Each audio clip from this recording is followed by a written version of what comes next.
even more comfortable. And your first thought is there bad blood that went into this one ahead of time, that maybe they're seeking some revenge or they just don't like them? But the other thing that always hits me is, are they worried about playoff positioning? Right? Are they worried about, do you need enough points in case there's a tiebreaker that comes into play later? Onto the field now come the Bears. Last time they were out, they scored. Still trailing here, though, so some work to do. But it's okay in terms of mindset. Because they scored the last time, they're not quite as worried about being down on the scoreboard because now their confidence is a little bit higher. They feel like they've got something going, and they feel like they can attack again and put more points on the board. Are you scoreboard watching if you're the offense, or are you just focused on this drive?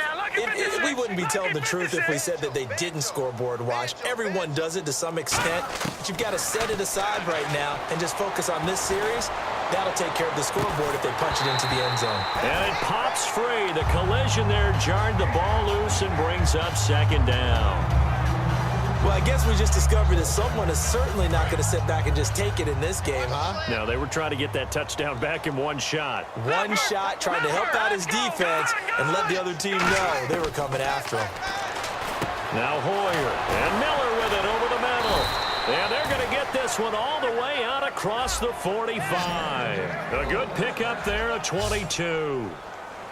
And now it looks like they're going to be in the hurry-up. On first down, he'll drop to throw. His throw incomplete. Alshon Jeffrey, the intended receiver. And that'll bring up second down.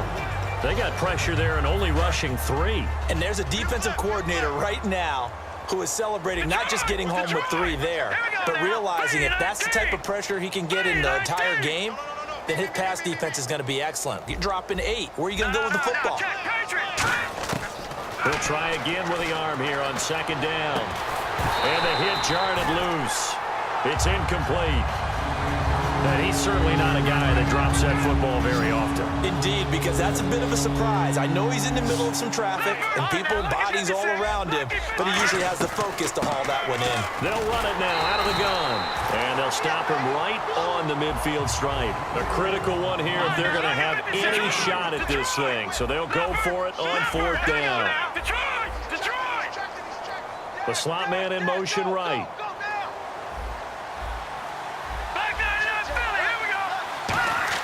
Got to try it here. He's back to throw. Surveying the field.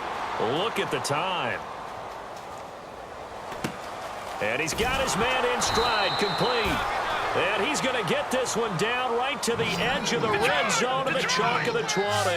And they pick up the first down on a fourth down play. I don't know if the defense relaxed because they thought maybe they'd stopped them on third down, or if they just didn't protect the sticks very well. But, boy, that's a big-time pickup right there. It's a good gain of 11, sets him up first and goal. Looking to speed things up here, going with some tempo. They'll set up to throw. That's going to be caught at the 10-yard line. It's a loss of a yard there, and now second down. Now that was well defended, and as a cornerback, what you're taught when you see a wide receiver screen, either you get underneath the play before the blocking forms, or you're going to have to fight your way through it by getting through some blocking. That was a really nice play there. Defense may be thinking pass. They come out in the nickel on third and goal. Every time I see a coach challenge a spot, that makes me a little bit nervous for that coach. Those are very difficult to get overturned. Well, the biggest reason, correct me if I'm wrong, is just technology. A lot of times you just don't have the angle. Yeah, I think all the coaches, when they want to challenge that type of a play, they want to put the magnets or the things, the sensors in the ball to show exactly where it is. But right now, it's all about us humans. Hoyer. That's caught at the 2. And he takes this one in for a Bears touchdown. Kevin White, a 1-yard touchdown reception. And the Bears cut into that lead.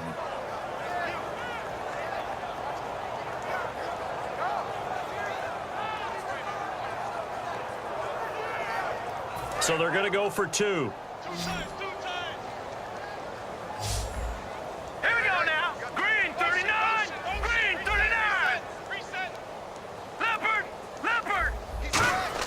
They'll try and throw for it. And this one incomplete.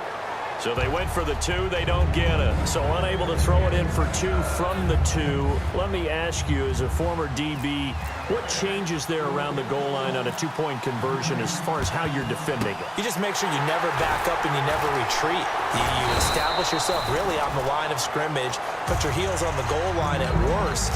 And if they're going to throw the ball, make them throw it over your head because they're going to run out of space because of the back of the end zone. Never let a guy catch one in front of you.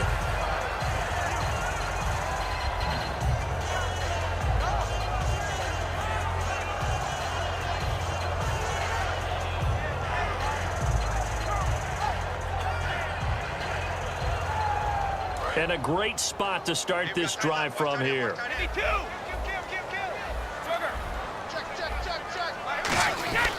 Now a handoff here to his running back. And he'll take this down just... And now the Bears going to signal for another timeout. That's going to leave them with just 1 remaining here in this 4th quarter. Some of the most unselfish players on any football team, defensive tackles, because we ask them to just eat up blocks and allow other people to make tackles. But when he can make a play himself, as we just saw there, that's a big day. Now Brady. And his throw's going to be incomplete. The wideout Chris Hogan, the intended receiver. And that takes us from 2nd to 3rd down. We know it's not an easy job to go out and catch passes when people are trying to tackle you and knock the ball away. But the bottom line is, that's a pass he's got to have and a pass he should have caught. 7 yards remaining here on 3rd down. They come out here in the eye. Brady now to throw. He's going to hit his man out of the backfield. Complete. Now hang on here. Timeout called by the defense. So that will leave them with no timeouts left. Still plenty of time on the clock. We'll see how that affects things here in this 4th quarter. And with things looking pretty good on the scoreboard, they're going to keep the offense out there and go for it here on 4th. They'll go for it. It's Brady. And he will find his man. That's Hogan, complete. It'll be a pickup of 10 yards. And they're able to pick up the conversion here on 4th down. He's played a great game. It continues right there, even with this lead, confident to throw the pass and have the reception made. There's no doubt who the leader of their team is there? There's no doubt who they want to ride all the way to the finish, because strategy would tell you run the football, run the clock down. Instead, they're letting him throw it because they feel that confident in what he's getting done. Julian Edelman, the intended receiver. That'll bring up 2nd down.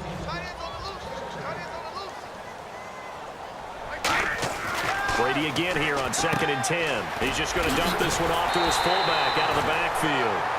It's a gain of 9 yards, and that'll bring up a 3rd and 1. I think we need to come up with a different name for this position. We keep calling it the fullback position. That doesn't necessarily mean it's a fullback, but we know this. Whoever's coming out of that spot is usually bigger and stronger, and they may not run away from people, but they'll run through them. Yeah, able to shed tacklers. We saw it right there. Looks like the defense in press coverage here. 3 down. Move 20. 66. Safety creep. Brady to throw on 3rd and 1. And Brady going to be intercepted a 3rd time. Picked off by Danny Trevathan. And a big turnover there as his guys will get the football back. The Bears offense now gets set to head back onto the field. They're down big here late. I don't know. You just one last drive here for pride. Some people like to do that. I remember playing for a guy once. We were down huge, and someone said, "Coach, what do you want to call?" He just waved a hand like, "Who cares? Let's get out of here and do something some other time." But some teams like to do something at the end to feel a little bit better as they continue to move forward. Yeah, probably just want to put this one behind them.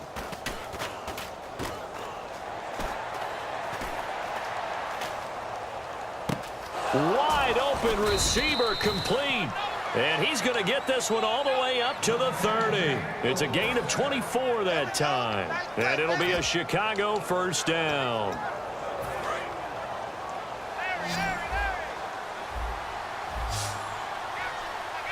Let's go. Gone. No. Check. Patriots. Now Howard. And he'll be tackled just past the 35 at the 36. It's a 6-yard gain on the ground, and that'll make it 2nd and 4. And the offense moving quickly to the line. This is Howard on 2nd down.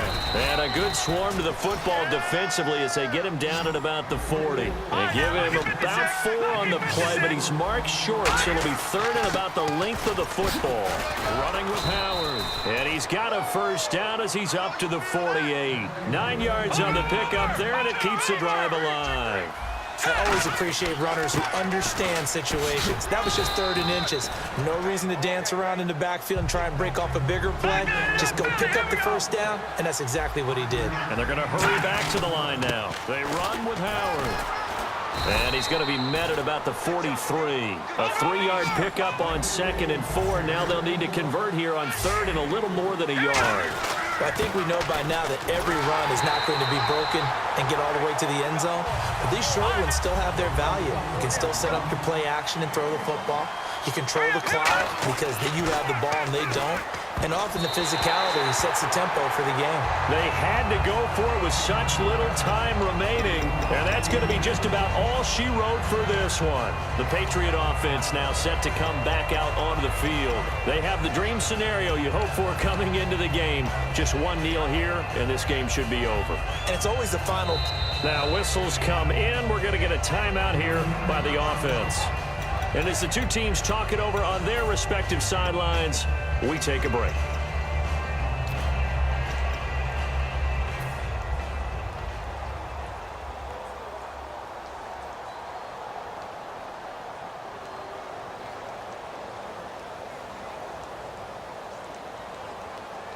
And this looks to probably be the final play. Double time. Rip. Back. All right, here we go. Regular. Quick. Brady going to throw here. And complete on the right side to Bennett. And he's able to get this one out closer to midfield across the 45.